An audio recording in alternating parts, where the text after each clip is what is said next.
So fingers crossed we are going. I'm just going to sort my laptop out. So give it a minute or so. And fingers crossed we are good to go. I haven't done this for a little while, so just double checking. I think we are good to go. All looks right at my end, put it that way. So just give it. So I'm going to give it a minute, and then we can start.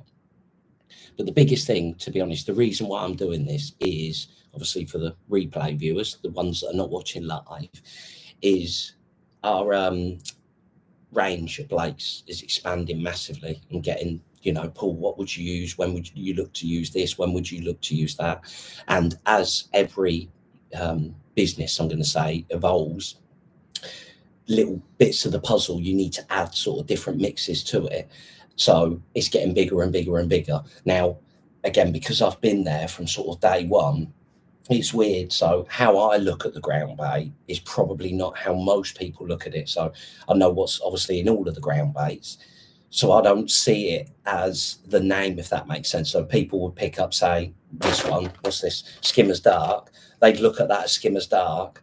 I don't tend to look at it like the name because I know what goes in it. So as it's expanding as such, I'm looking, thinking, right, well, this is what I want. This is what I want from it. And because I know what goes in it, that's how I base my decision a lot of the time. But again, I know I'm quite fortunate. So I thought what I'm going to do is I've got 10 of the Groundbaits, not all of the Groundbaits, but these I'm going to say will be the most popular ones. I'll talk you through when I'd look to use each one, and then at the end we're going to pick sort of the ones that I use because I don't use all of the mixes. I think for me what's so important is gaining confidence using something, and I like to keep it as small as I possibly can, to be honest. So if I know I'm going, say, fishing for F1s, skimmers at this time of the year, or if I'm fishing for carp at a certain time of the year, I just pick the mix that I know that I've got confidence in. So again, there's lots of, products in the range to suit loads of people's styles of fishing. And say, I'm going to talk you through each one of them. And then at the end, I'll show you the ones that I actually pick because I don't use them all. So we've got a couple up here. So thank you ever so much, boys. So our first one, if I can put it up, no, I can't. That's the difference between Match Focus and YouTube. So our first one is from Adam Davis, made a live. Brilliant, Adam. It's nice to see you. I hope you're keeping well. And then our next one is from Daniel Skinner. Evening, Paul. Evening, Daniel. And evening, Adam. And thank you ever so much for commenting because then I know it works. So I'm just going to clear my throat. Excuse me. Have a sip of my juice and then we can start. And now I know we're working. So the first two mixes that I'm going to talk about, I'm going to say they're more silverfish mixes. That's what they've been designed for, but I don't just use them for that. So the first Groundbait I want to talk through is what's called Silver's Dark. So again, I'm going to try and tilt the camera and show you so you can see. You just got to tilt it a certain way because of the light behind the camera as such, just so you can see. It does look a little bit lighter on there, but it is a little bit darker than what it seems. So Silver's Dark, the biggest thing with this mix is sort of says it on the bag. A lot of them do say it on the bag, but this one was designed purely for fishing for sort of little roach, little skimmers, perch. We wanted a nice active mix and one with sort of very little fish meal content. So this mix is a cereal based mix, again going back to sort of the old school of Groundbaits, I want to say, more before commercials became as popular as they were, more with F1s and carp, and the fish just get so used to eating pellets, so used to eating fish meal, that I'll be honest, apart from when I went to Porth Reservoir, when I used to go to Whiteacres, that's the only time that I ever looked to use a sort of cereal based mix for my Groundbait.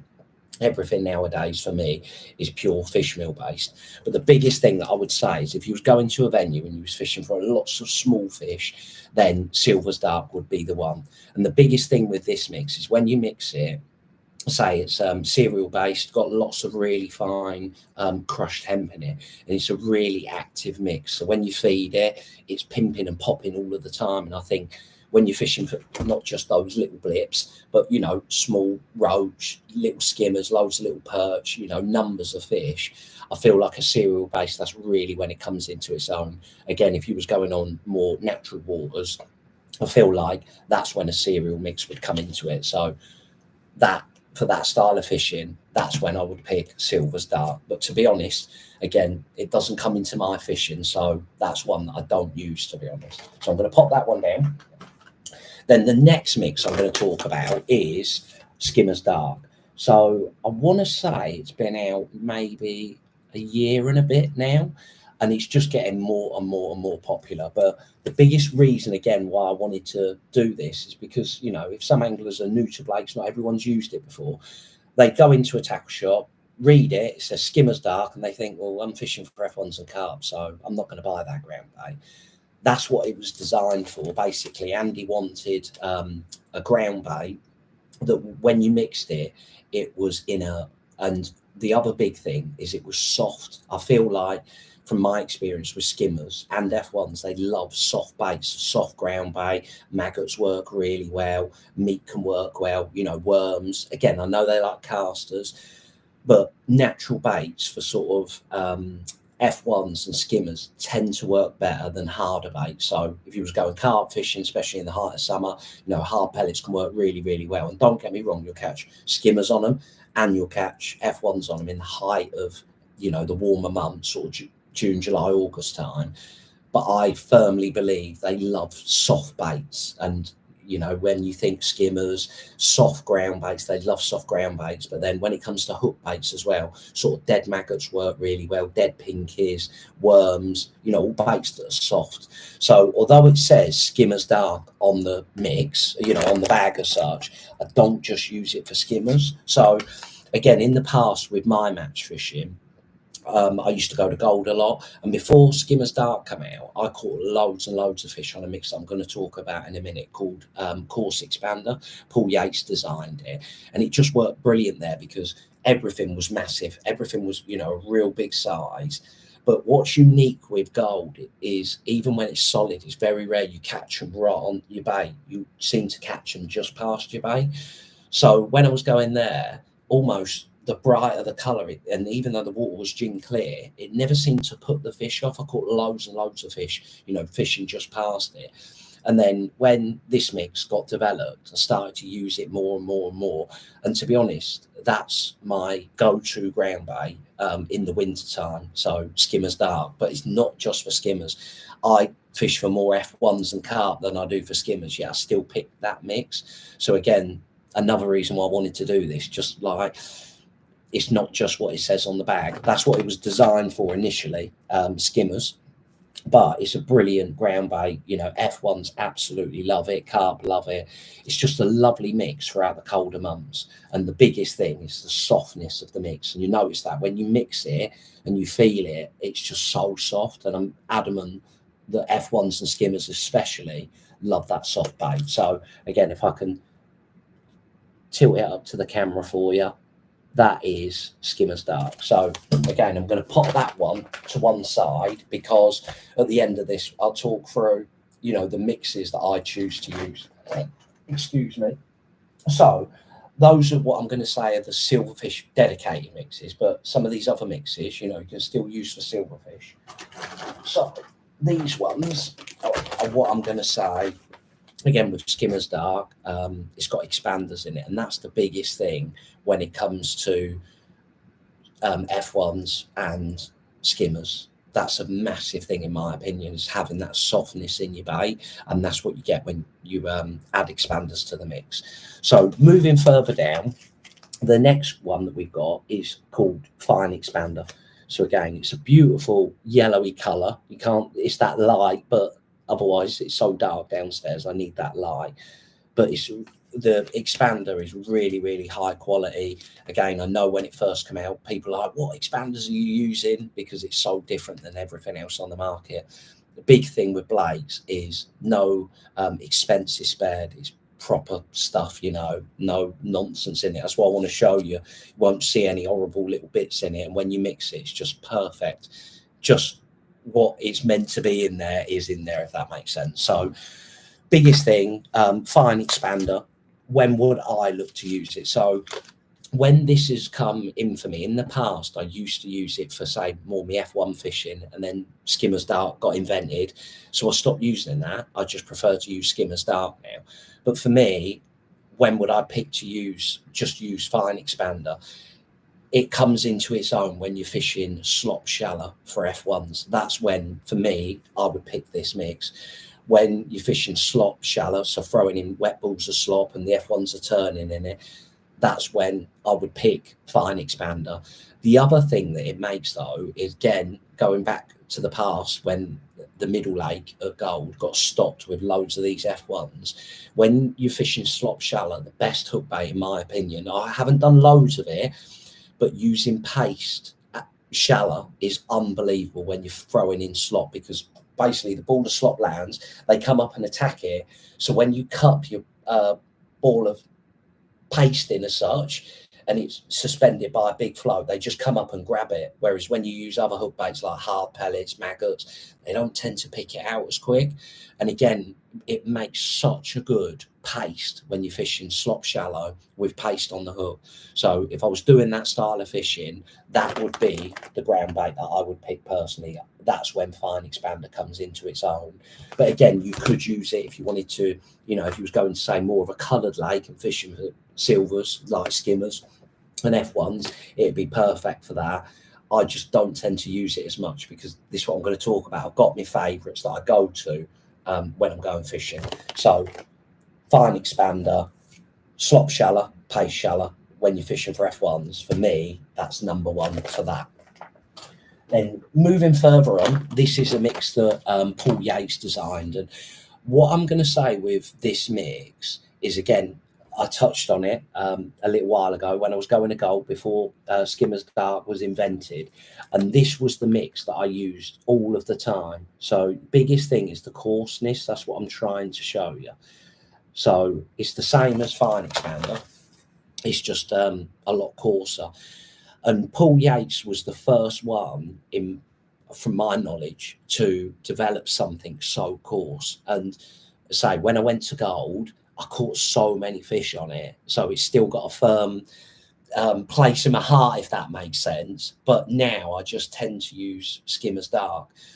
Only reason is it's versatile. If I'm going fishing for, you know, if I don't really know what I'm going to catch, if I'm fishing for some skimmers, some F1s, some carp, I just use that. Again, because it's that darker colour, especially throughout the winter months, there's never that doubt in my mind that if I fed it and used expander, with it being so light in colour, that if I didn't get any bites, I'd probably be driving home thinking, did I feed my mix a little bit too light? You know, is that why I didn't catch? So again, that's why now I just use skimmer's dart, because I haven't got to worry about that. And I think the more you go and the more you use something, the more you gain that confidence and belief. And that's what it's all about. But what I want to touch on with this mix as well is when you mix it, because it's so coarse, it's important when you're mixing your expander mixes to get as much water in it as possible, because otherwise then bigger particles will float. If you don't sort of flood the mix and mix it like a slop and then let it go a sort of cake texture and then push it for a riddle and add some more, the bigger bits with it will float. So don't be doing your little bit of an often. That's the big thing, you know, with your expander based mixes. Make sure you put plenty of water in it at the start because it will absorb it. But what I was going to say with this mix with Paul Yates is what the biggest thing from this mix was coarse carp, because when he developed it, and I realised that, you know, there's something in this coarse mix because I was catching loads of fish on it at Gold. That's where coarse carp come from. And to say this was Paul Yates's mix, this is the one that he develops, and I know he catches loads of fish on it. So for me at the moment, I'll be honest, when I would look to want to use this now, I either opt for skimmer's dart, and then as it warms up, I'm going to move on to my next mix. So say it's called Plenty of Fish, but I'm always trying to narrow my options down of what I want to use rather than have too many things going on in my mind. Or do I use this? Do I use that? So it's probably not just you that suffers from it. We all suffer from it. So you've got to, at some point, sort of narrow your options down. But say coarse expanders, a mega mix, I've caught loads of fish on it in the past. It's just that skimmer's dark has taken its place now. basically. That's what's happened. So that's course expander. Again, using the same way regarding fine expander, you know, if you want to feed it as a slop, I don't think it'd be the best as paste, to be honest, because that real fine texture, especially when you're fishing for F1 shallow, because I'm not going to be using it on the bottom. I use different mixes of fish and paste on the bottom for carp. But yeah, you can still use it exactly the same. You know, if you was going somewhere and I'll tell you where it might come in handy. I'm going to be going to a place called Southend Farm for the Fish South Silver soon. And if I go there and it's got lots of colour in it, then I might end up using that, because I feel like maybe a light mix got a nice clay but coloured bottom. That could be really good there when I'm solely targeting fishing for skimmers. So, but yes, that's what course expander is as such. Then moving on to the next ground bait, again, high concentration of expanders in it, and it needs little introduction. From what I'm aware of, this was the first one that we designed under the Commercial Masters range, and it's called Pole Mix.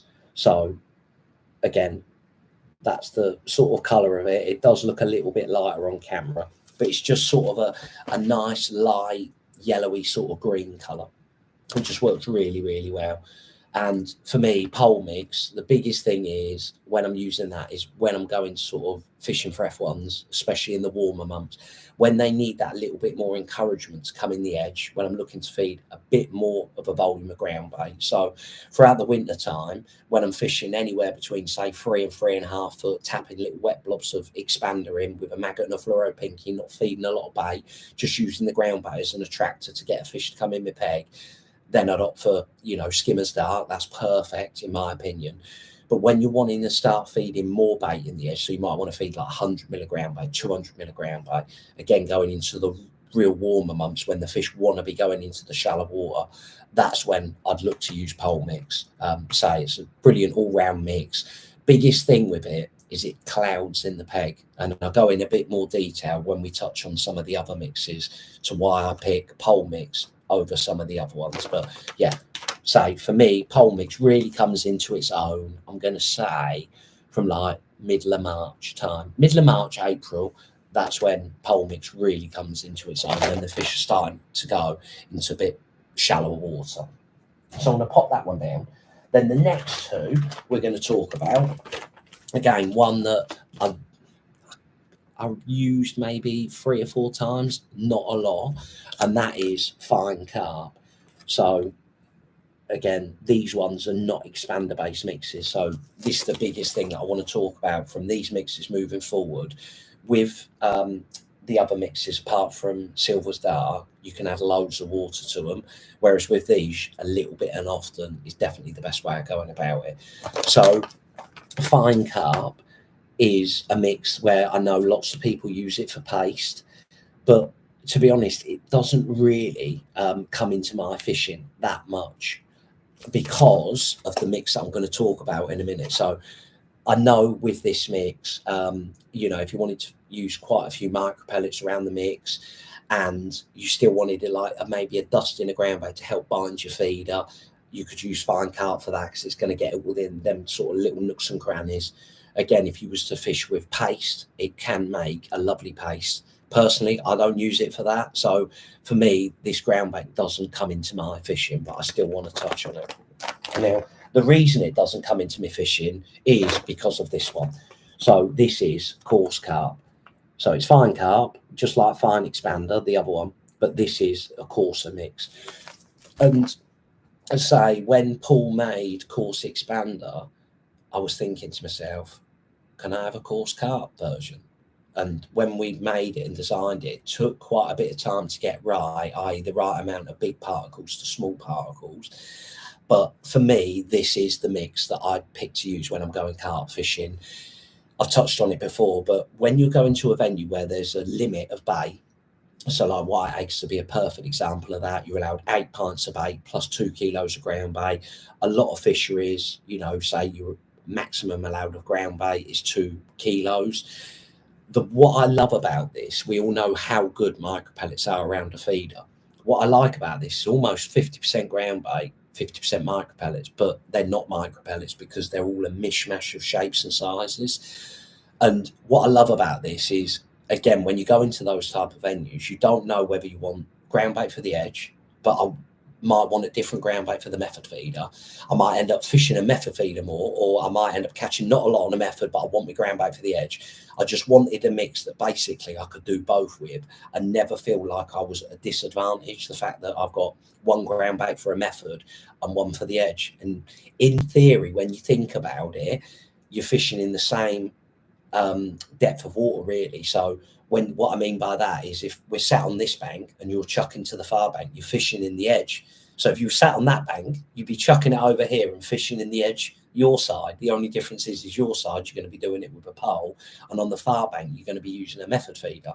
And to be honest, when we got this and I started using it, the confidence I had, because it binds so well. And the biggest thing I think a lot of people make when it comes to fishing in shallow water is they don't add enough micropellets or bigger food particle elements to their ground bait. And I've spoke about it before, but I've watched them at tunnel, like in real shallow water, and if you feed just real fine ground bait, they tail up, and it's like they don't stop, because I think what happens is they suck it in and it blows up, but there's nothing there for them to eat. Whereas you've got the attraction of the ground bait, that finer particle, and again, that binding quality. But when the fish actually finds the bait, and say I've watched them in the edge do it at tunnel, and they tail up dead quick, and then when they find it, it's like it's been stunned. It's like they just stop immediately, and then the tail just goes just really slow as they're moving through the peg until they've ate all the bait, and then you see the tail disappear. And then again, they work their way along the bank looking for it. So I've tried it there, and you feed sort of just real fine ground bait and they just carry on swimming like there's nothing in the peg.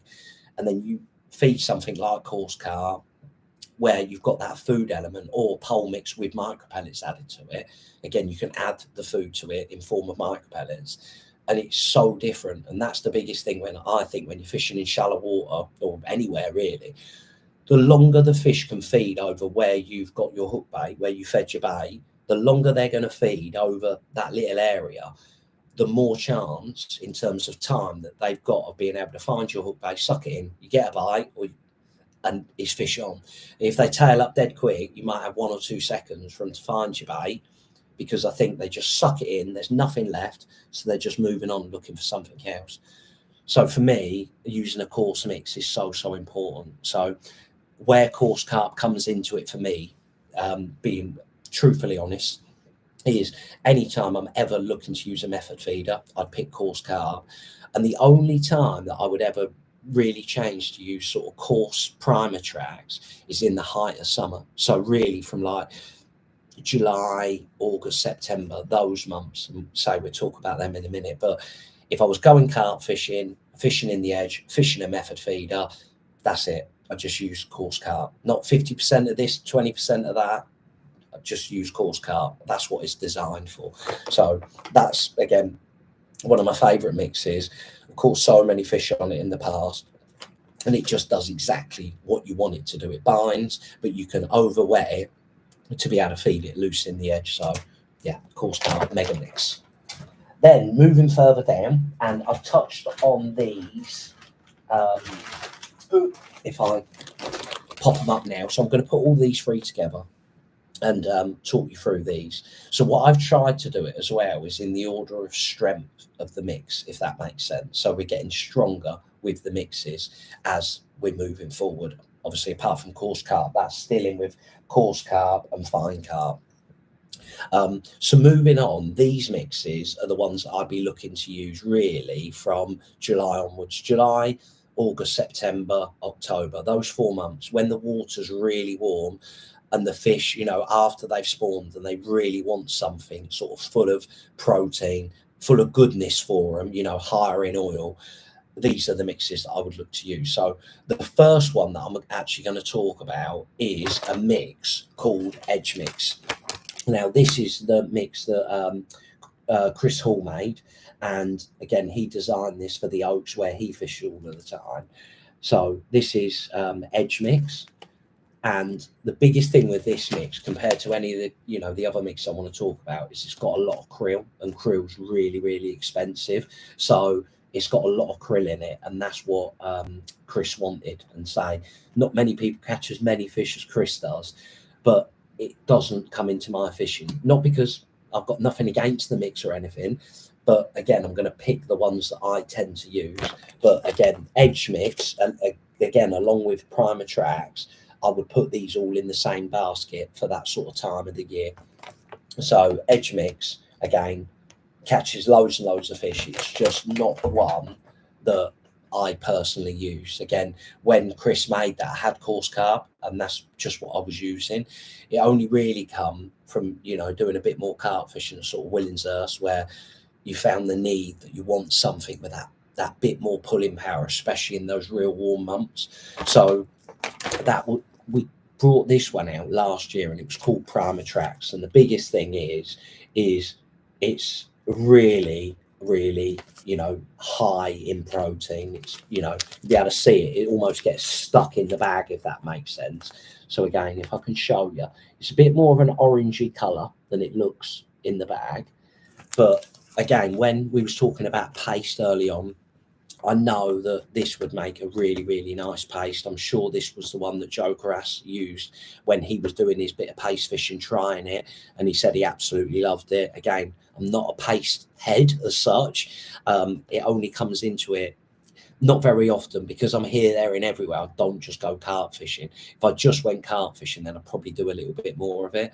But that, the fine sort of primer tracks fine. If you was going paste fishing, that's definitely one to have a look at. Having said that, again, I know a few of the lads sort of in my area that go to Willingshurst that fish paste a lot, and they all use. So this is where everyone's opinion is different, and that's obviously why you need lots of products as such to please everyone's uses and needs and what they want out of a ground bait. But all of the people that I know that go paste fishing, that do a lot of it, catch a load of fish, they use coarse carp, and now they use this. So those are the two mixes that they use. So again, it's all personal preference. I know Joe, when it comes to paste fishing, he is unbelievable. He's unbelievable at every style of fishing, but at paste fishing, he is brilliant. He likes a real fine mix. But again, I know the lads that go to Willingshurst, they use coarse carp and coarse primer tracks, and they think that's the best paste. So this is where it comes that you've got all of the different products. It's just picking the ones that suit you. So moving on, again, this one has got a, you know, a place in my heart is what I'm going to say, and that is coarse primer tracks. So big thing for me. When you go and you're fishing for big carp, you're feeding it quite a bit of bait in the edge, you know, again, from that July time onwards. I'm not, what's the right word? I've never used it in March, so I don't know. And this is the thing, it hasn't been out that long, but I'm just giving you a rough idea of when I'd look to use it and the time of months that I would personally look to use it. I can't sit here and say, if you use that in April, you wouldn't catch a load of fish on it, because I don't know. I've just got the ones where I use and how it makes sense for me.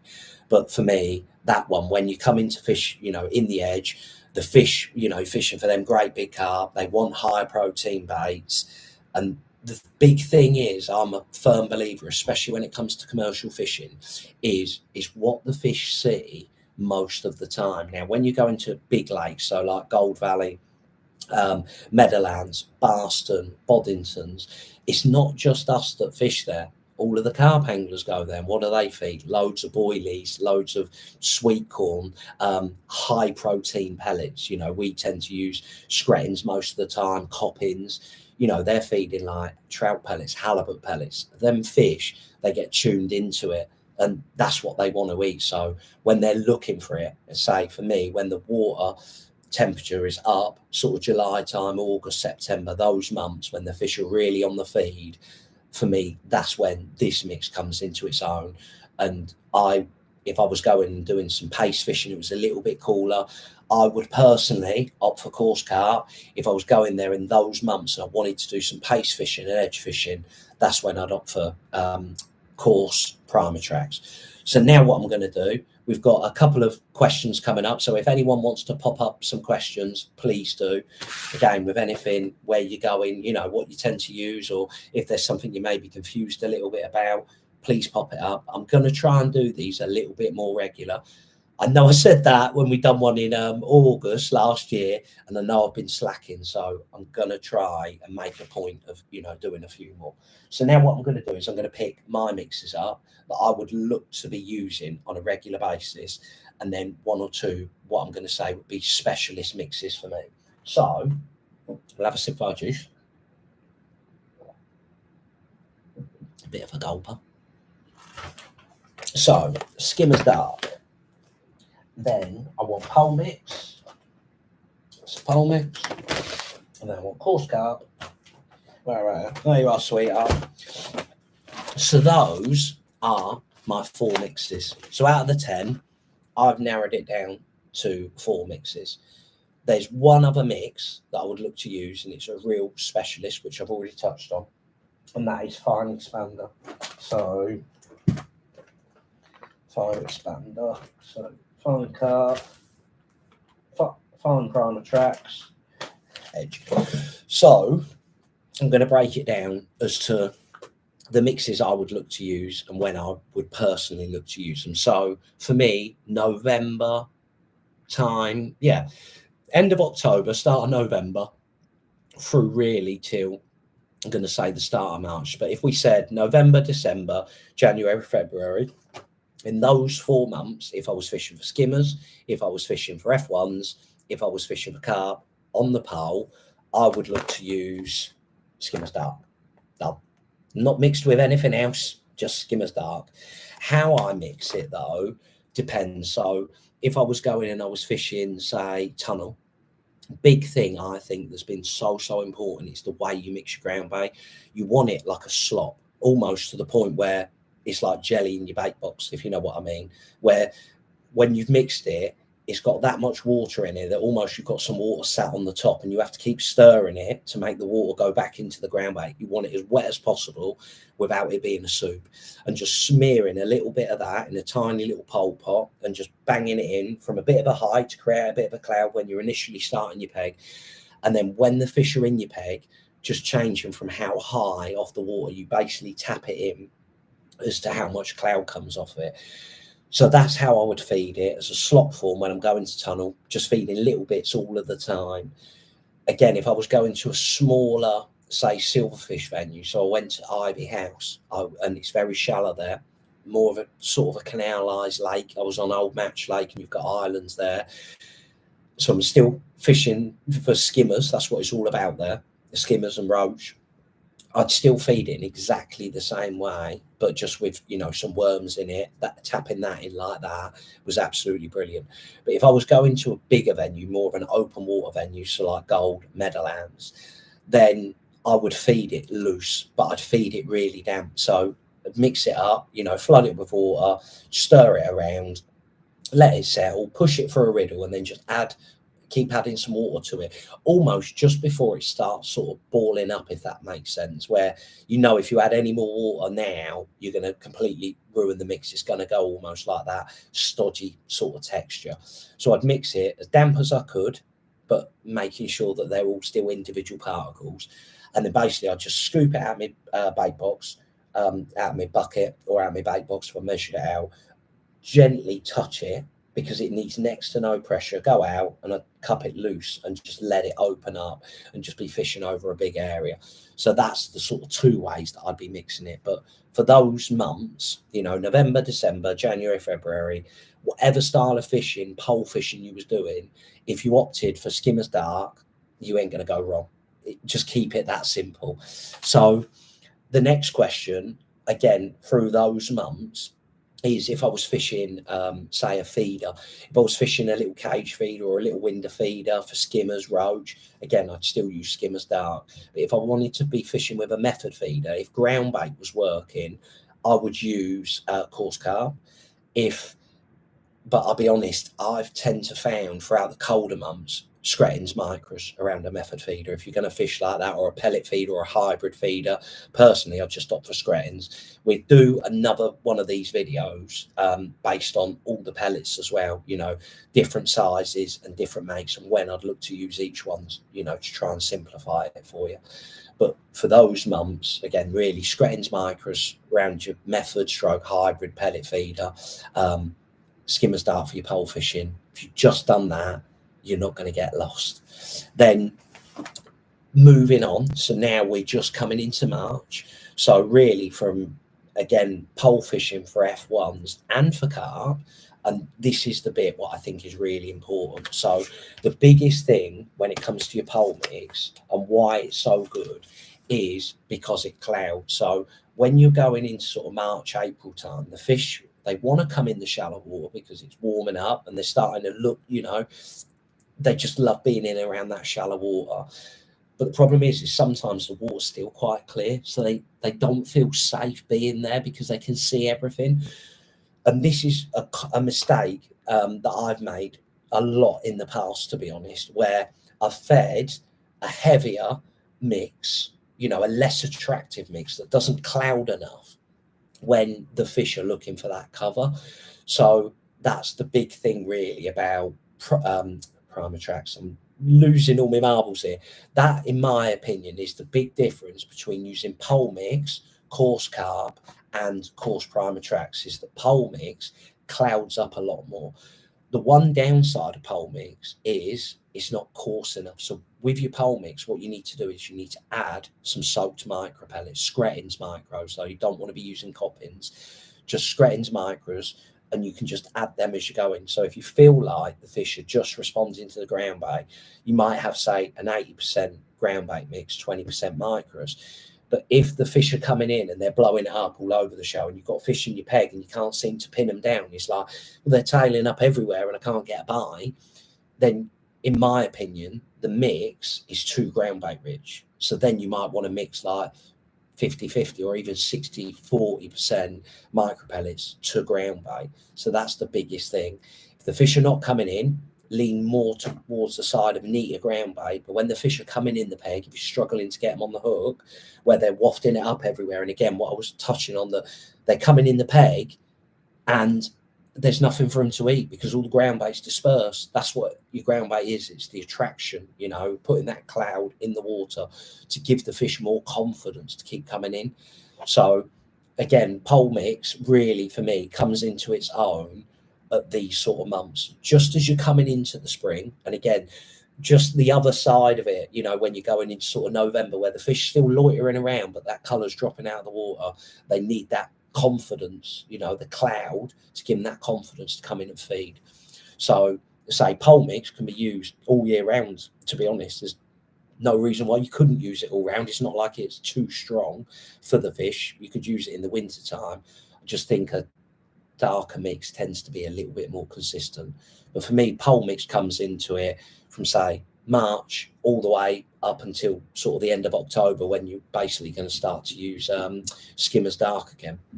But one thing I would say, just think about how many micros you're putting into it. So if the fish are there, again, you can't get them on the hook, just add a few more soaked Scretins micros to it. Then moving further down, again, coarse carp, if I was looking to be fishing a method feeder in the edge, again, I'm going to say more, not necessarily a snaky type lake, but if I was going to say, you know, front back Twin Oaks, Trelawney, where there's F1s carp, personally, I would just opt for coarse carp because I know I've only got a 2 kilo ground bait limit and I could end up having a lovely day, spending most of my day on me method feeder, in which I want this mix. But likewise, I could spend a bit more time, you know, fishing in the edge. So that's what's nice about that mix, is I can use it. The big thing that I want to touch on as well is it's the binding quality. So using mixes that are highly, you know, based around expander, basically they've got a lot of expander pellets ground into the mix, is they don't tend to bind that well. So that's what I mean with skimmer's dark and pole mix. I'd never want to even try and use them on a method feeder because they're just like a sponge. That's what the advantage of expander is very, very soft. It takes on a lot of water. and it doesn't bind, so it doesn't stick in your pole mounted pot when you dip in your pot. But again, that downside of it, that upside of it not binding when you dip in your pot, is a downside when you're fishing with a method feeder. So that's where coarse carp comes into it for me. And again, if I could only use one mix and I had to, I was going somewhere and I was fishing a method feeder down the edge for F1s and carp and I wasn't too sure, then I would just opt for coarse carp. Then for me, coarse primer tracks really comes into its own more when I'm looking to fish down the edge, because again, it's higher in oil than coarse carp. So naturally, it's not going to bind as well as coarse carp will around a method feeder. It still binds well enough, but coarse carp for me binds, it's just that little bit better when it comes to fishing with a method feeder. But that really comes into its own for me, like July, August, September time, when I'm just fishing for carp and I'm fishing in the edge. Again, either of those two mixes, if I want to fish paste, I can make. So basically, that's my ground bait. That's how simple I keep it. Again, bit of a recap. November through till February, skimmer's dart for everything pole fishing related. From March, again, if it was more like Snaky Lake, but even for carp fishing, from March all the way around to the end of October, pole mix, you're not going to go wrong. And then more for your feeder sort of carp fishing, coarse carp and coarse primer tracks. The one anomaly as such, the only other ground bait that I would personally look to be using would be fine expander. If I was ever going to a place where I felt like I wanted to be throwing slop in for F1s and fishing paste on the hook, like we only got a short window to be able to do that on that middle lake at Gold. And it's unbelievable the difference paste makes when you're fishing with slop. It's just there's no comparison to any other hook bait. So that's, to be honest, where fine expander would come into it.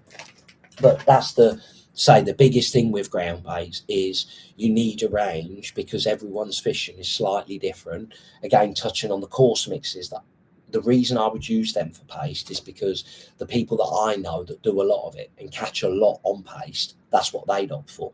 But then, say, Joe Carras, I know he's an unbelievable angler. I've known him for years. He's brilliant at whatever he does, and he loves the primer tracks fine. So again, it's personal preference, and that's the biggest thing.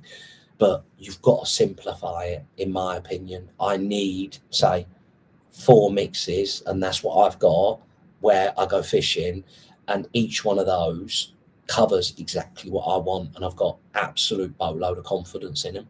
So hopefully it gives you a little bit of advice when it comes to picking a ground bait and what you can actually use it for. So where did we get to? I love that, John. So I've got one from Jonathan Farrer, so I've got to touch on this one. Soon be time for Optimus Prime. You know that is the one. It was so hard, honestly, when we were filming that. I had it. For those that don't know, I'm obsessed with Transformers. Love Turtles, Teenage Mutant Ninja Turtles. And when I see it, I'm just laughing at Baz all of the time. And he's like, Paul, seriously, stop it now. And the more serious he was, the more I could just see it in my head. And I was the amount of outtakes we done, how he never fired me after that day, I don't know, but laughing the daddy is brilliant. I think that one will be unbelievable this summer. I feel like a lot of people will be using that, and I think it'll account for some massive waves. So where did I get to? So our first question is from Dan. Can I ask why you would use pole mix in the spring, winter? I guess it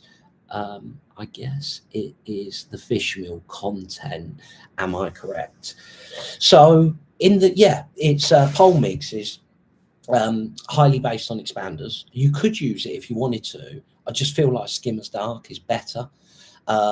Say there's nothing. It's not that you couldn't use it in the winter time because it's too oily. So for me, again, like primer tracks, I'd never look to use that in the winter time because it's so strong, high in oil, protein. It's basically the best pellets we can source. We know the fish love eating them because the lads that Blake's, Garth, they fish for carp, like big carp, where there's 6 in a lake, you know, where they can be really picky, not where we go, where it's a numbers game.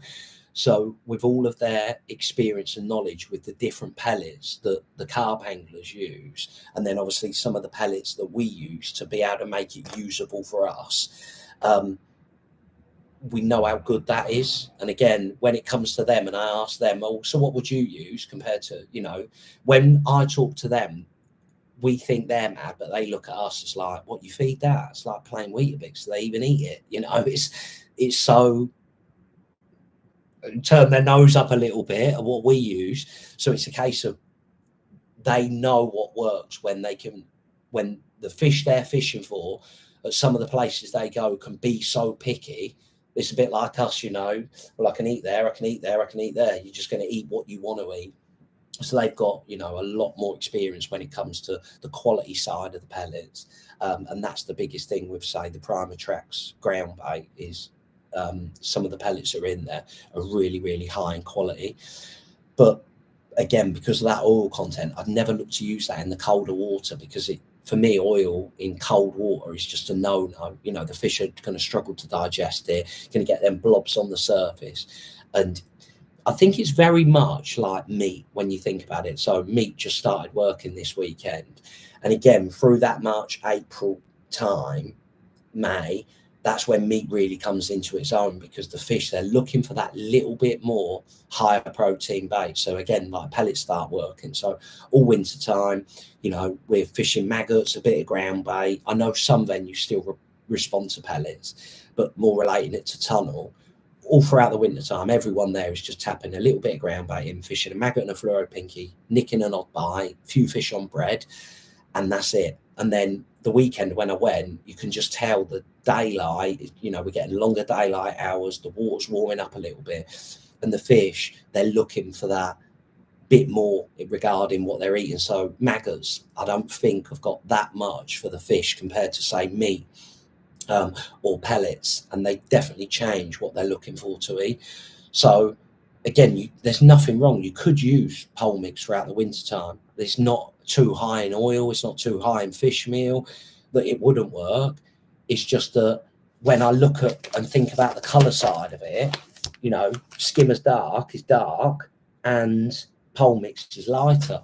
Having said that, this is where so much of it is in our head. If we said, right, you've got to pick a bait to go and catch me a fish on, most people would just probably pick bread. Again, in the wintertime, it really comes into its own, and that's the lightest colour you can get. It's white, but we don't feed it. And I think that's the bit for me with Skimmer's Dark, when I'm just tapping in a little bit and it's going on the bottom, the water tends to be clearer. So in our mind, is it just in our mind? I don't know. Like, we could end up in a couple of years' time, once people have done, you know, loads of underwater foods, that we're all tapping in white ground bait because the fish are attracted to it more. But it's so much as confidence, you know, that darker mix. Just when you're feeding that little bit, there's no reason why the fish won't come over it as much. Again, when it comes to pellets, and we all know this from sort of our F1 fishing, especially, again, this time of the year where it's just starting to go into pellets. And again, if pellets are working over the winter time, where you can start right in front of you and say 3 foot, tap some micros, get a bite, tap some micros, get a bite. And you keep doing that, and then eventually it doesn't have just slow down. But yet you can move 1.5 meters away, start again with the same rig and the same depth, that, you know, as far as I can reach away, so not very far away, and immediately start getting bites. So why is that? The only thing that I can put it down to is there's no bait on the bottom. And again, with micro pellets, they're a very light colour. So do they stand out more on the bottom, so the fish are not willing to keep coming in and getting caught? Again, so much of it, I think, is just a confidence thing. And when you go out and you're catching and it's working well for you, you stick with it. So that's just how I break it down. Excuse me, Daniel. In my head, is sort of that November to February time. I don't ever want that doubt in my mind that, well, I fed pole mix today, and if I'd have fed Skimmer's Dark, would I caught a few more? You know, did the colour put them off? And that's all I'm saying. So there's no reason why you couldn't use it, but I personally think November, December, January, February, Skimmer's Dark, March, all the way round to October, pole mix. Again, when the water's got that little bit more colour in it, fish are a bit more confident, and you're feeding, you know, more ground bait now. That's when pole mix comes into its own. But yeah, hopefully that's helped answer that for you, Daniel. So moving further down, this one's from Darren. What should I be using for Tunnel Spring Festival, please? Personally, pole mix. So I went the weekend just gone, and I got caught out big time, to be honest. Because I haven't been, to be honest, I've been a retired professional angler, sat at home, not doing anything. I've been preparing loads, but I got caught out big time. So I went there thinking, well, I'll just tap me a little bit of skimmer's dark, sort of 3 foot, and the fish were coming into real shallow water, and also pellets worked and meat. So I think, again, when we're going in April, I will be, the calendar's over there, I think I've got a Maver qualifier. So we're filming, I want to say it's like the 21st, 22nd of March. So we're filming a live match at Tunnel. And then I've got a Maver qualifier. Then the following weekend, I think I've got a Fish Show qualifier in the Open. Then it's the following weekend where it's the April Festival. I think that's right. Darren. So the live match will be out on Match Focus before then. But personally, it'd just be pole mix. 100% sure that'd be the ground bait to use. I can't see any other mix coming into it. And I think, you know, from the weekend just gone, we'd be fishing in around that 2.5 foot pole mix, but feeding a little bit more rather than just feeding with your little diddy pot. You know, you're going to be able to feed a little bit more, sort of like 100, 200 mil, because the fish are wanting to be coming into that shallow water.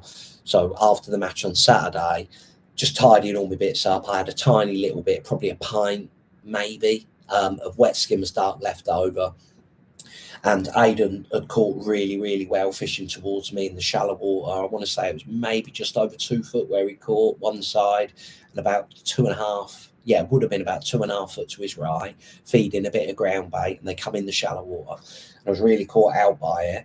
But after the match, just tidying my bits up. You know, you're not allowed to throw your bait in at the end, but I only had a tiny little bit, and it was more out of interest in my mind. So I just washed me little bit of slop out of my bait box in front of the platform, just washed it out. As I'm packing my stuff away, they're not tailing up where you can see the tails, but it's all mudding up everywhere. And when you see that after the match, that's just telling you the fish wanting to come in. You know, if you'd have done that, say, a month before, and you know, you'd had an odd maggot or whatever drop in, nothing would ever be there. You'd be looking at it, nothing, you know, it's just going to be clear. And that was the first sign, and that's normally a brilliant sign that it's telling you, you know, the fish are looking to come into that shallow water. So again, that's where pole mix comes into it, because when, and feeding a little bit more ground bait, so say 100 mil of ground bait to prime it, rather than just feeding tiny little blobs of skimmer's dark in that slightly deeper water. By feeding, say, 100 mil of loose ground bait damp pole mix, you can prime it by feeding it just ground bait by itself, no micros in it, and just keep an eye on it. And what will happen is one fish will come in, have a bit of a feed, turn on it, and it'll stir the peg up. So now there's loads of colour there, and that's the biggest thing, is it's lingering in the peg, and because it's coloured, that attracts more fish. And then you can go in, you know, and sort of dip your pot with some micros in with your ground bait and just settle them onto that little pile where you fed. But that's the biggest thing, is you need that cloud in the water to keep them fish coming in. Say if you use the mix like coarse carp at this time of the year, it doesn't cloud. So you'd feed it, one would come in, probably sneak in, turn away because it don't like it because it's a bit too shallow, you know, see too much, eat a bit, turn away, and there's no confidence. You know, you'd be sat there and you see an odd fish and you think, oh, I can't believe I had a bite. But they come to us and they just turn away. It's only when the water's coloured or you get that competition in your peg where they keep coming in. But again, in the height of summer, you know, if you was going somewhere like Westwood, for argument's sake, where it's Ramo, and it's hard trying to get one on the hook because you've got too many fish in your peg, then pole mix for me would be a no-no because it's too cloudy. Then I'd opt for coarse carp, and I'd add more micros to it because it comes up and goes back down. One little test that you can all do with your ground bait, whatever ground bait it is you're using, is if you just get a 3-pint bait box, fill up with water, do it in your kitchen sink. Mix a tiny little bit of ground bait up in a 3-pint bait box, you know, your different mixes, and just feed a little bit in your bait box, see what happens, and then stir it and just leave it and just look and see how long. And if you've done say pole mix, coarse carp and coarse primer tracks, and you've done all three at the same time, you would look, and pole mix almost it will never go clear. You know, you'd have to leave it forever for it to actually go clear. But the other big thing as well, and this is what I try and explain when I'm coaching, is I could get a 3-pint bait box full up with water, feed 300 ml of pole mix in a 3-pint bait box, stir it up, and then I give it to one of our boys or girls who we're out with and say, right, use these fingers and touch that bait box and see what you can feel, see what you can eat. Imagine you're like shutting your eyes, because your eyes are over here as a fish, using your mouth to feel, is there any, there's nothing there. And that's 300 ml in 3 pints. But that's the biggest thing, is it clouds it up, and that's what gives the fish confidence. But there's nothing really for them to eat, and that's where your coarse mixes really come into it. But you can achieve the same by adding micro pellets. And then I'll do the same thing and put, you know, say a 50-50 mix and feed 100 ml, so a third less than what I did feed of just dry ground bait. So 100 ml of 50% micros, 50% pole mix. So the same mix. Do the same thing, stir it up, hold it, and say, put your hand in. Oh, yeah, I can feel it. I can feel all the micros. It's exactly the same when you're a fish. And that's the biggest thing when it comes to, you know, fishing in that shallow water. Don't be afraid to add your micro pellets. You need that food element. Yeah, I always try and explain it, that it's like you somewhere in your house and you're like, I can smell a bacon sandwich. So you go in the kitchen, there's no bacon sandwich to eat. You'd be devastated. It'd be like, I can smell it.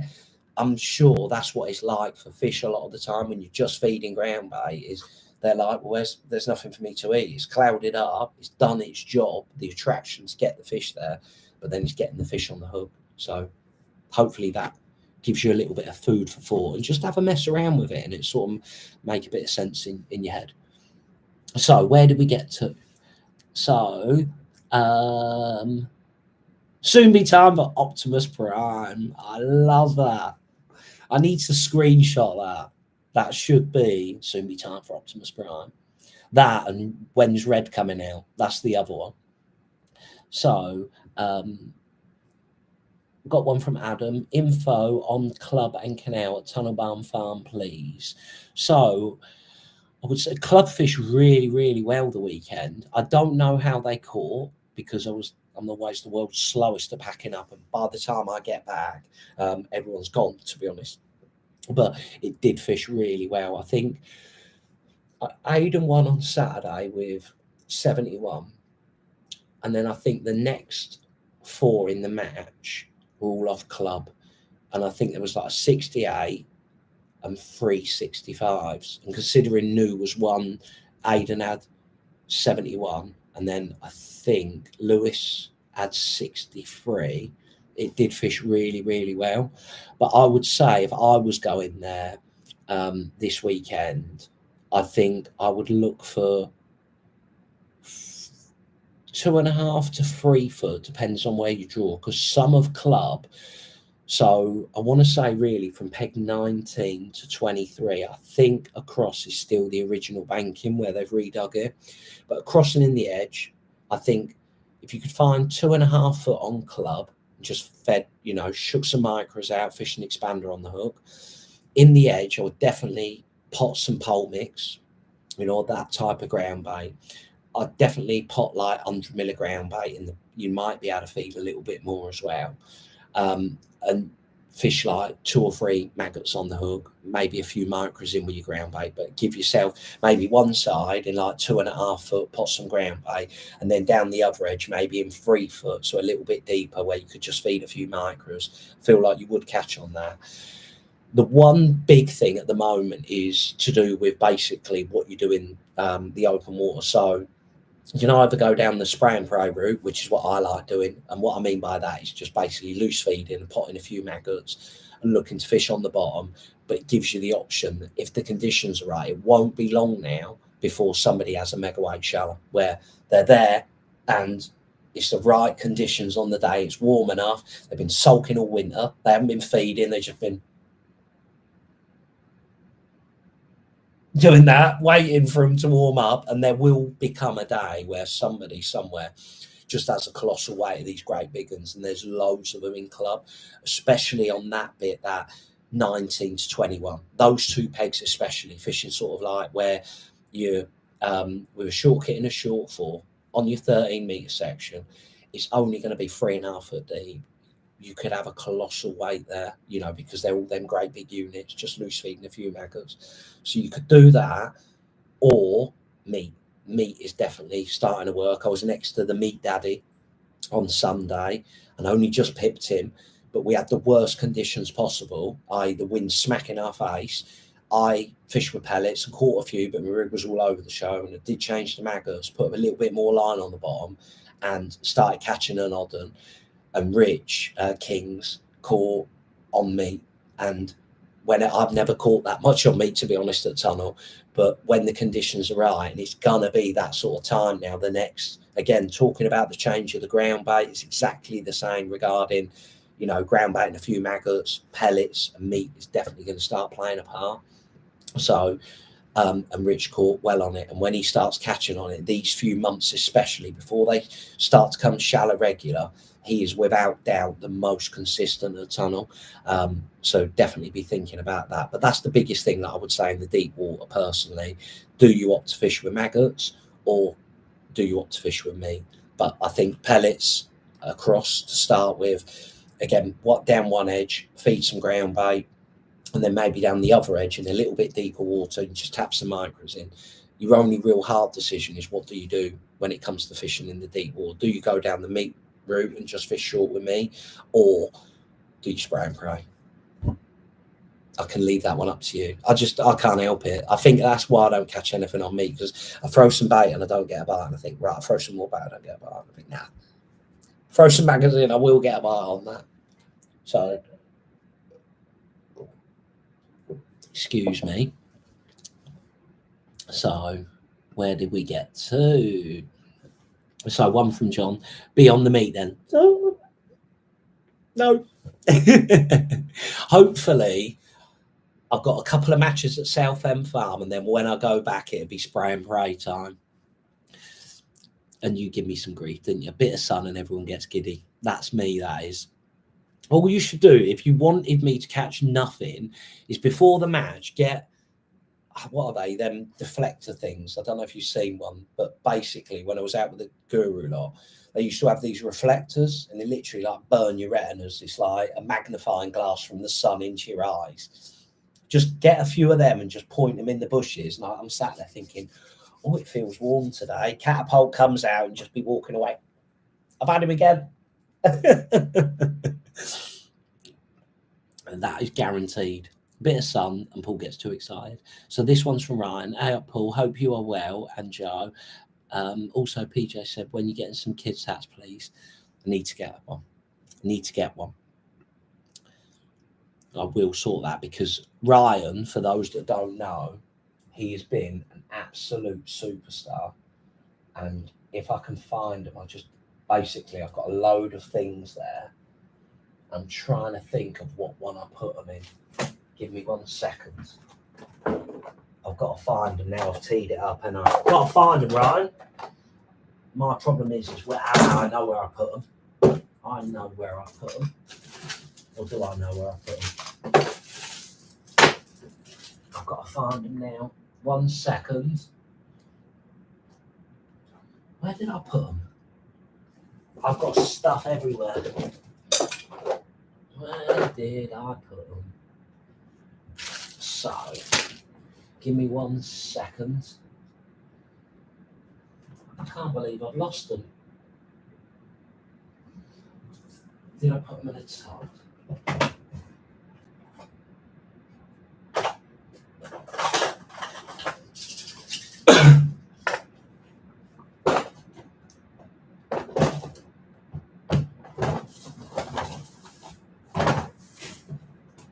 I'm trying my best. I don't know where I put them. They'll be here somewhere.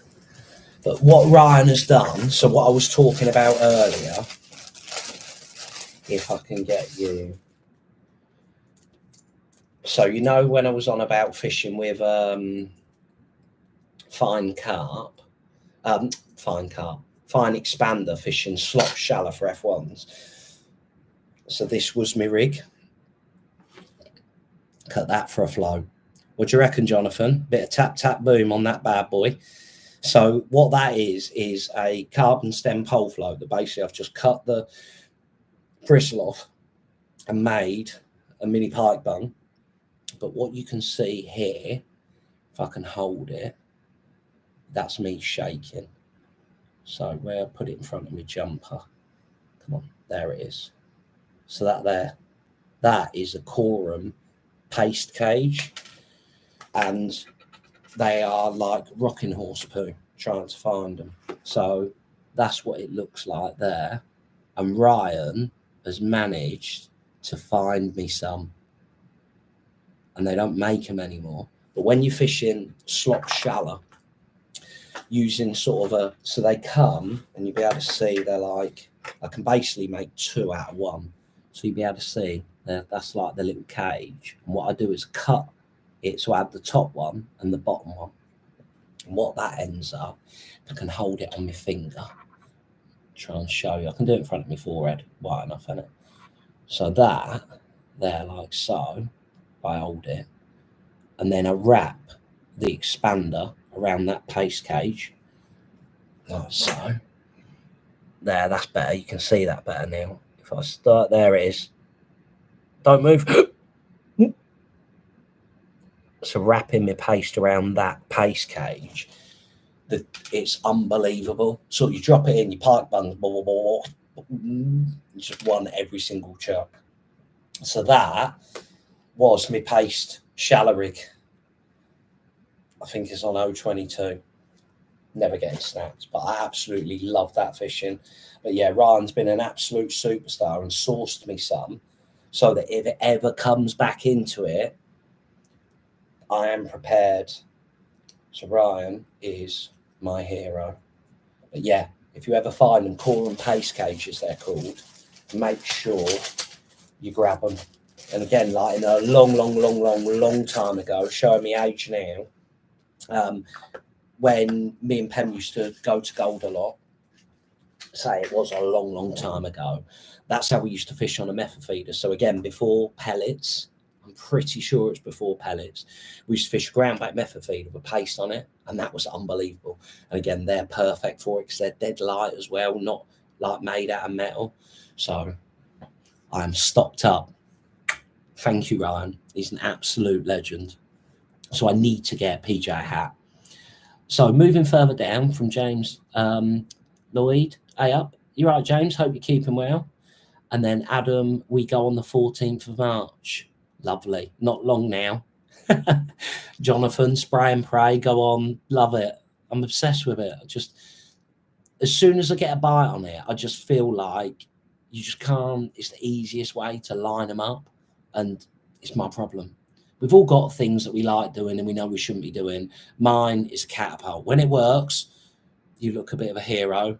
More often than not, when it don't work, donut. But I got problems. That's what it is. My catapult is my problem. And then one from James, bladder it in. Yes, that is me. I just can't. I can't help it. I can't. Like, I feed some bait. I need something to bite my hand. I think that's what I need. Someone needs to invent like a chipmunk or something. So every time, it bit me again.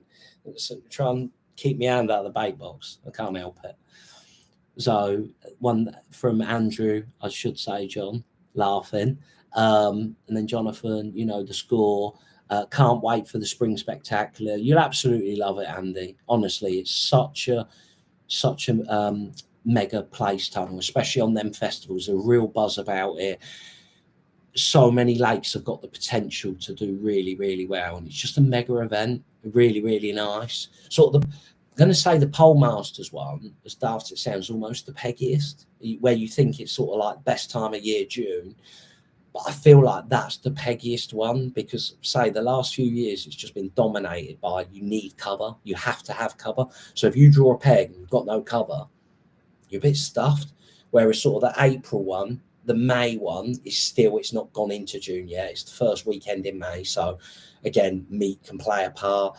Fishing down the edge off the cover, but shallow off the cover's nice. You don't need to, you know, draw the pegs where we all know, like 23 Canal, where you just got a massive weed bed, everything's just going to be sat across in the cover. So I almost feel like the April, May, and the October one, they're the better ones regarding, yeah, we've all got areas where you draw and think, oh yeah, I've got a right chance there. But you can't draw and think, I don't think, you know, you can't draw and go, well, I've got no chance to cover there. So yeah, it's a mega festival, really, really good one. I absolutely love it there, and you'll like it as well, because it's not, say, just out and out shallow fishing. You think I'd love the June one? But yeah, the May one's mega as well, and say the April one. Jonathan, I'm on the Mayfest, can't do the spring. The Mayfest is mega as well. The one nice thing with the May Festival, I will say, is normally because there's less on it, everyone gets a little bit more room. So again, there's still good areas to draw. There's always, you know, the windward end of the lakes. You've always got to draw well, no matter what you're fishing now. You know, whether even when you're fishing open match, you still feel like you need to draw well. But I would say more on the Mayfest, because there's less people on it, you tend to get a little bit more room. So it's normally, I want to say it's like new, extension and house. That's what I'm pretty sure that's what it has been the last few years. But because there's normally a few less on it, I want to say it's normally like 30 to 40 people, you know, 10 per lake. Obviously the fishing's going to be a lot, you know, don't have to normally draw as well. So Andrew's put unlucky, he's giving Jonathan some grief. So one from Ryan, Paul, I have to send these others for you. The absolute legend. I've just got a stockpile of them now. I want to know where they are. I've got, my problem is I've got a box for a box for a box, and they're somewhere here. But I've been sorting all my stuff out for my fish south, so I'll put like all of those bits and bobs away. But yeah, thank you ever so much, Ryan. You're an absolute superstar. James put, you're as giddy as Andy May. Oh, worse. I absolutely love it. I can't help it. I cannot help myself. And just the thing is when it happens, I enjoy it so much. I think I know we shouldn't have favourite styles of fishing, but loose feeding and like flicking your winter maggie in, and it just goes, I just wet my knickers. Like, that's just my favourite style of fishing. I absolutely love that style of fishing. So yeah, I need to get like a little chipmunk or something, keep biting my hand. Whenever I go down to pick the catapult up, it just keeps biting me, so I don't tend to feed as much. So one from Ryan, what is your go-to meat rig and how do you shot it, please, Paul? To be honest, Ryan, problem is I never really catch a lot on meat. The only time I used to catch on meat was when we used to go to Whiteacres, and I caught really well there on it. I think the problem is what I struggle with at Tunnel is, and that's really, say, these few months when it comes into it, you're feeding like 3 or 4 bits. And my problem is, as you can gather, I like feeding. So I throw some bait in. If I don't get a bite, it's like, I need to feed again. So I feed again and I don't get a bite. And then I feed again and I don't get a bite. It's like, I haven't had, again, I think with fishing, so much of it is confidence. So again, when we're going on to, I know I laugh and joke about it all the time, but when we go on to like the time when shallow fishing starts to work, I say start across some pellets, catch a few, loose, priming up my track line to catch up and down on it, or short, to be able to catch on it. When I go on it and I don't get a bite, I don't think, well, I'll stop doing that now. After say 40 minutes, I just put it back down, go back across, or I drop in the edge and I prime it up for a little bit, because I've got so much confidence in it. And when it is the right time, I know when I drop in on it and I catch one, and that's it. Then it's just like, it's so easy to be able to, it's the easiest way to be able to catch a massive weight. It's the easiest way to be able to win, because you don't foul hook them. if you're missing bites, telling you to shallow up, you don't get any bites, you need to deepen up. It's just the easiest way. You haven't got to worry about, too much regarding your feeding. You just loose feed, so you're attracting fish all the time. You're spreading them out because you're loose feeding. You're gaining that competition in your peg. It's just the easiest way to catch a massive weight. So because I've done so well on it, and I just tend to do it, I carry on doing it for too long, and I do it too soon before it's really starting to work. That's my problem, because I'm that confident. But when it starts working, again, because of that confidence, if I drop on it for the first time, I don't think, well, I'm not going to get a bar on it. I just feel like, right, well, I need to do something else and prime it for a little bit longer. Because when I go on and I catch one on it, then that's it. But a lot of people might do, prime it for the first half an hour, 40 minutes, drop in on it, don't get a bite, and think, that's a waste of time, I'm going to catch on that. So they stop doing it. I think that's where I'm at with the meat when it comes to a tunnel, because I've not had a match. When you go pleasure fishing, it's fine, catch one a chuck doing whatever you want to do. But because I've never sat down in a match and done it, I've never had a really good day doing it. So I'm lacking that confidence. But again, I think this coincides with it as well, is the boys that do really, really well on me. So Rich Kings, I would say, again, I've touched on it, he's the most consistent person there. These few months, I guarantee you it, if you wrote, however many people are fishing, and first to however many were there, and done a point system over the next 3 months, so March, April, May, over the next 3 months, I would guarantee that he will be the highest point scorer over that period.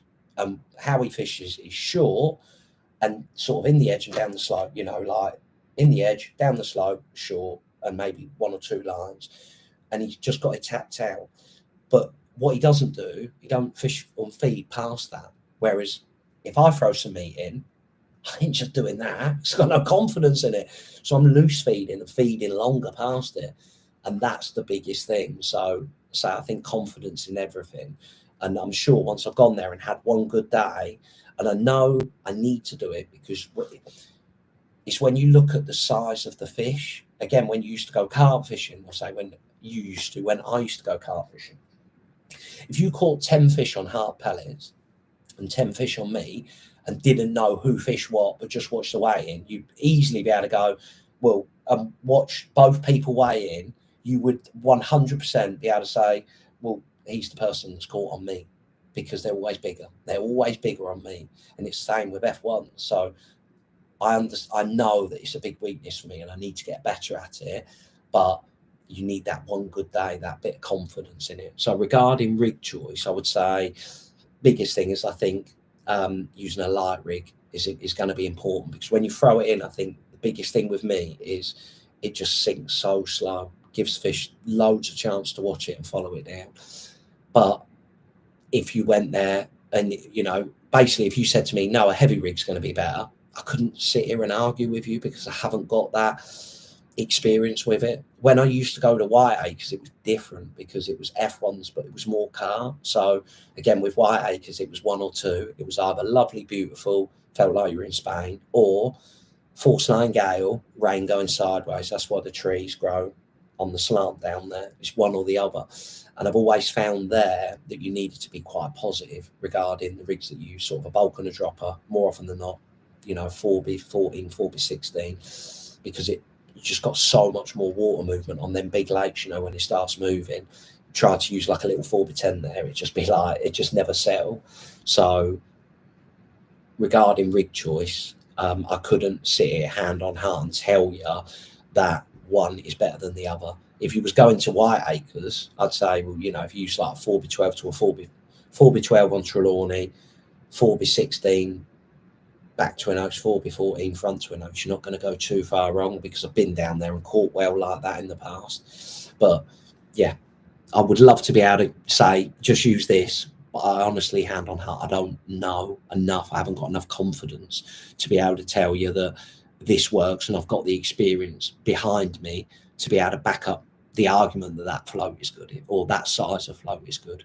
But I would say using a light flow, I think it's got to help. Like the biggest thing I feel like I've learned at Tunnel, and I've touched on it on our match focus, that using that winter Maggie when I'm fishing with pellets, when I can use it, the difference was unbelievable. And again, when I was fishing with bread, it was unbelievable. But then when I look back and think how much better it was using a winter Maggie's, and you know, even like little 3B8s now that Rich makes, than even some smaller ones, the difference they make compared to say using an F1 shallow is night and day. It's unbelievable the difference it makes. So it's got to be the same, but the only problem with using a light flow is you're very much reliant on the conditions. So that's the other thing. You know, if you went there and it was flat calm, not a breath of wind, you're going to be able to use a nice little delicate rig. But if you went fishing this Sunday and you've got 40 odd mile an hour winds blowing in your face and your float's literally all over the show, which mine was, I used a 4x12 Maggers in 3.5 foot, and it was like I was using a 3B8. I had to get up and set a 4x14 dink up. And the difference was unbelievable because my rig just sat there, whereas my Maggers just drifting around, just moving around all over the show in the wind and the movement, whereas my dink, it just sat there, just proper rock steady. So definitely horses for courses as well regarding conditions. So where do we get to? Technology bit. Right, so we got, so that one's from Ryan. So hopefully, Ryan, that gives you a bit of advice and a bit of help. I would love to be able to say, just do this and you'll be able to catch more, but I haven't got that belief in it yet. So our next one was from Andrew. Got no confidence in meat whatsoever. But I think everything, you just need one good day on it. And then I think when you have that one good day, no matter what style of fishing it is, you think, you probably think, do you know what? It weren't that hard. But I think the biggest thing by having one good day on it, what it does is gives you that confidence from that first drop. That I think for me at the moment, say when I'm fishing meat, I throw some meat in. And again, I've got brilliant people that I can talk to all of the time that catch loads on it. Again, spoke to Rich afterwards, tell you exactly what he's doing. It doesn't matter to him. He's so confident in it. I'm sat there watching him, just flicking a bit of meat in. And he's just catch one, you know, don't catch one, go here, don't catch one, catch one. And then he's fishing here, catch one. And he's so confident in it, that's what he's going to do. And you can see he's just flicking a bit of meat in here, there, and everywhere. But the difference is, because he's confident, he drops in. And if he don't get a bite, he's not thinking, is my rig right? Am I feeding the right size meat? Am I fishing the right length over depth? Is my line length right? Am I throwing in enough? Am I feeding too much? Am I feeding too little? You know, should I be feeding 5 mil? Should I be feeding 6 mil? All of that, for me, I'll be sat there. That's all what's going in my head. Like, I ain't going to get a bar. I don't know what I'm doing. Is this rig right? Is my hook right? Am I throwing in too much? Am I not feeding enough? Is my meat too big? Is my meat too small? When you've had that one good day on anything, none of that goes on in your head. You just go in, flick a bit of bait in. And again, almost like what I was saying when I was priming my shallow line, I just think, well, they're not there yet. So I put it down and I carry on priming it. I look and think, I don't like this. I'm going to throw maggots there because I will get some bites on it. That's what it is, you know. But there is no denying it. I'm not, you know, silly. I was just saying that, you know, over the course of these next 3 months, I guarantee you Rich will dominate, especially at Tunnel. He will do better than anyone. Over that period of time, if you add up his results, without doubt, he will be the most consistent there. So it's something, Andrew, that we need to get better at, no doubt about it. And then Jonathan's put, it's because you empty it shallow, Andy. Yeah, that's the biggest thing. Andy's saying. So, Andrew, man, how many cans of Red Bull today, boy? Like a bottle of pop, sir. Been good, Andy. I want to say it's either 4 or 5 months now, no Red Bull. I'm drinking a little bit too much Lucasade, I'll be honest, but it's better than that. But I'm getting better. So, Andrew, I'm the same. Paul just can't get used to 3 bits. I want to try like 40. Yeah, I'm the same. Yeah, Jonathan's put Lucasade boy now. Yeah, I'm getting better. Yeah, I think with anything, when you, like, I've drunk it, I've never drunk tea or coffee. So literally from the day I started work, real work, I mean, working for my dad's mate and then decorating, obviously in the morning after doing it, you're like death warmed up. And then before you know it, it just becomes part of your life, doesn't it? So it has been hard coming off it, to be honest. But Lucozade definitely helped. I've just got to make sure that some days, I'm going to say on average, like 2 bottles, little bottles that I have, and then I have juice. But it's when I go away is when it's a nightmare. When I'm staying away, again, like on festivals and stuff, and you're up and you're busy all of the time, it's just like, I'll just have one more and I don't have enough juice. But I'm getting better. Rome weren't built in a day. So, yeah. So, moving further down from James, can't beat a bit of meat fishing. See, James confident in it, you can just tell. And then Jonathan's put, lads who do well on meat are too tired to buy a gallon of maggots. Maggots are for winter time, meat in the summer or cast the shallow, and not a million mile wrong. And then our last one's from Steve, about 15 minutes late behind. Are you still taking water temps while you're fishing? Yes, I am.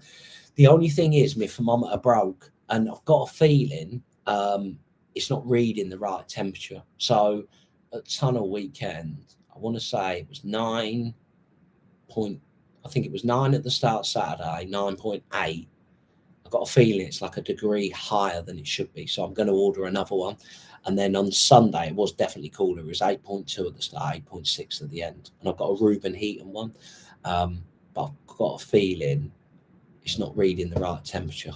That's the problem with thermometers. Everyone's a little bit different, but I'll grab it for you because it is a really, oh, don't be butt cheek. Give me 1 second.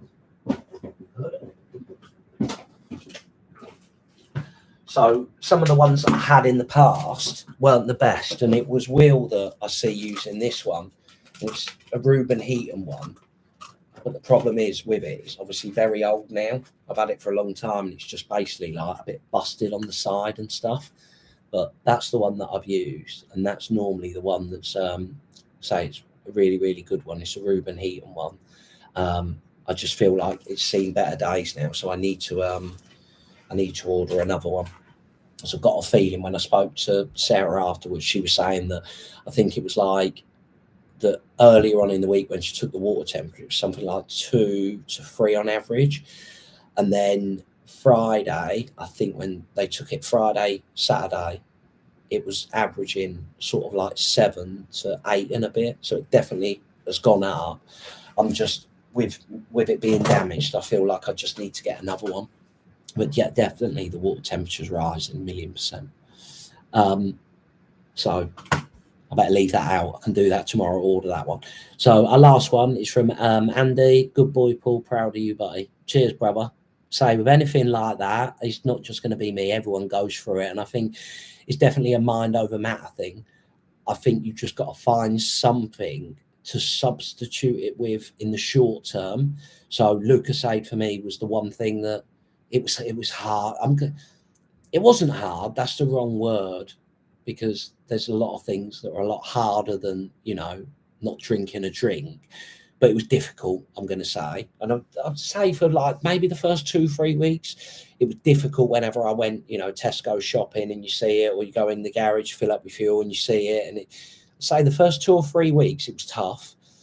But I just said to myself, like, it doesn't matter. You can have Lucozade. I'm not going to limit you into what you can have. And now, don't get me wrong, it's there. It's always going to be there. I think it's the same with any addiction. Like, you see it, like I went to the garage this morning, went to Tesco's, and obviously as you're walking, you see it in the fridge. And as you're walking in, again, for however many years of my life, you've just gone in, and when you, again, because I don't ever have hot drinks, more so in the summertime, it's nothing like getting a cold drink out of the fridge. And so it's part of it, but I feel like you just need a substitute for the short term, and don't crucify yourself if you feel like you're drinking a little bit too much. And then slowly but surely, when you get over that initial of like, it don't feel as bad now, you'll know what I mean. It don't feel as bad now. And then you can start trying to wean yourself out, off onto the better stuff. So down here, obviously, got me a bottle of diluted juice. I like this fruit and barley one. But yeah, it's just to say, I think it's a lot of it is when you're busy, when you're going to struggle. Same with anything, with any addictions like smoking. That's my next one that I need to 1,000,000% cut off. but one thing at a time. So I'm pleased with how far I've got now. I just know that I need to just get a little bit better regarding drinking my juice. And it's just, I think a lot of the time, the hardest thing, especially with us, because a lot of, we're blokes, just the way we are, we don't tend to plan ahead enough. So I look at it and think, I didn't bring my juice, or I ain't got any cold water, so I'll just have Lucozade because that's cold. I'll put it in the fridge. But when I'm at home, it's nice because obviously you've got water upstairs in the fridge. It's easy because you can have your cold drink. So it's just a case of planning. But yeah, I think as we get older, we know we're not 19, 20 anymore. You've got to try and look after yourself a little bit better. And I know you'll bang on it. So a little bit further, and then we are sorted. So Andrew Man, H2O, you're proper on it, but I've seen your body. You're like a Greek god, you. And then our last one's from Steve. Core and meat screws could be a good alternative to pace cages. Yeah, that's a good shout, because I'm sure they'd be made of like rubber or plastic. So the only thing with that is I don't know if you find expander would bind as well as the cage. It's definitely good with that cage. It really does hold it on there, especially when you're fishing shallow. So what we're going to do, we're going to leave that as there. But what I forgot to say, Steve, is I hope you're keeping well. But yeah, hopefully that gives you, say, a little bit of advice regarding ground baits. I know it can be a minefield, when you're looking at it. It's like, I'm even shocked, to be honest, when I popped in earlier to Blake's today, and I think, bloody hell, yeah, I forgot we sold that, because I don't look at it like that. I know it can be a bit of a minefield. So I thought I'll just do this, hopefully give you a bit of advice. But again, any problems, questions, you can always fire them over. I will be doing a few more regarding pellets, because I feel like that can be a bit of a, when do I use scratins? When do I use coppins? These Primer Tracks pellets now, when would you look to use them? So I will do one on pellets. But again, I'm going to try and start doing these a little bit more regular, just to have a catch up every now and again. It's always nice. But hopefully you've enjoyed it, and I will see you all soon. Best of luck weekend. And yeah, I'll catch up with you next week. Cheers for watching.